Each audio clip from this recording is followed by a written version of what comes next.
बांगलादेशातील हिंदूंवरील अत्याचाराविरोधात मोर्चा काढण्यात आला। चंद्रपुरातील सकल हिंदू समाजाने न्याय यात्रा काढली।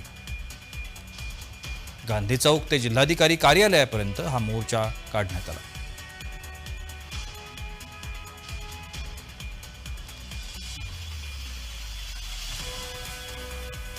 बांगलादेशामध्ये हिंदू समाजावर होणाऱ्या अत्याचाराच्या विरोधात आज चंद्रपूर येथे निषेध मोर्चा काढण्यात आलेला आहे। निषेध मोर्चाला सुरुवात झालेली आहे। आपल्या सोबत काही लोक आहेत, त्यांना विचारलं काय मागणी आहे आणि कशासाठी मोर्चा। बांगलादेशामध्ये हिंदू आणि अल्पसंख्याकावर जो अन्याय होऊन राहिला त्या अन्यायाच्या विरुद्ध UN पर्यंत आवाज उठवण्यासाठी केंद्र सरकारने त्यावर ऍक्शन घेण्यासाठी हा मोर्चा आम्ही इथून गांधी चौकातून कलेक्टर ऑफिस पर्यंत काढत आहोत। त्या ठिकाणी निवेदन देऊन हिंदूवरील अत्याचार बांगलादेशातील जो होऊन राहिला त्याला आळा बसावा। आमची मागणी फक्त एकच आहे की बांगलादेशमध्ये आम्ही 23 ऑगस्टला पण मोर्चा काढला होता, तो आक्रोश मोर्चा होता।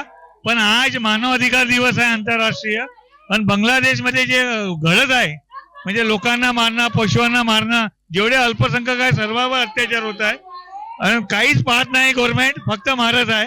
त्याच्या विरोधात आम्ही हे न्याय यात्रा आंतरराष्ट्रीय मानवाधिकार दिवसाच्या दिवशी काढली आहे। बांगलादेशच्या हिंदूवर अल्पसंख्याकावर अत्याचार थांबवावा याच्यासाठी न्याय यात्रा काढण्यात येतात। अनवर शेख, जय महाराष्ट्र न्यूज, चंद्रपूर।